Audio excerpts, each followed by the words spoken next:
ಇಂದಿನ ಸವಾಲು ಆಲಪ್ಪುಳದ ಚಂದಾದಾರರಿಗೆ. ನನ್ನನ್ನು ಹುಡುಕಿದವರಿಗೆ ಹಣ ಸಿಗತ್ತೆ. ಮುಂದಿನ ಸ್ಟೋರಿಯಲ್ಲಿ ಸುಳಿವು ನೀಡುವೆ. ಅದನ್ನ ಇಟ್ಕೊಂಡು ನೀವು ನನ್ನನ್ನು ಹುಡುಕಿ. ಯಾರು ನನ್ನನ್ನು ಹುಡುಕ್ತಾರೋ ಅವ್ರಿಗೆ 5,000 ರೂಪಾಯಿ ಸಿಗುತ್ತೆ.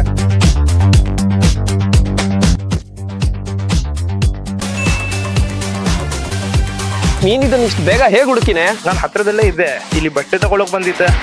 ನಿನ್ ಬಟ್ಟೆ ನನ್ನ ಕಡೆಯಿಂದ. ಈಗ ಇನ್ನೊಂದು ಜಾಗಕ್ಕೆ ಹೋಗೋಣ. ಆಲಪ್ಪುಳದ ಅತ್ಯಂತ ಪ್ರಸಿದ್ಧವಾದ ಪಟಾಕಿ ಅಂಗಡಿಯಲ್ಲಿದ್ದೇವೆ ನಾವಿಂದು. ವಿಡಿಯೋ ನೋಡಿ ಬಂದೆ, ಹೈಡ್ ಅಂಡ್ ಸೀಕ್.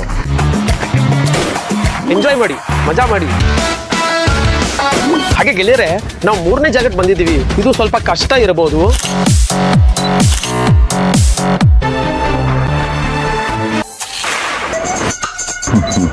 ಆನೆ ಬಂಡಿ ಮತ್ತು ಛಲ. ಮುಂದಿನ ಜಾಗ KSRTC ಬಸ್ ಸ್ಟ್ಯಾಂಡ್ ಹತ್ರದ ಒಂದು ಚಹಾ ಅಂಗಡಿ. ವಿಷಯ ಅಲ್ವಾ? ಅಭಿನಂದನೆಗಳು.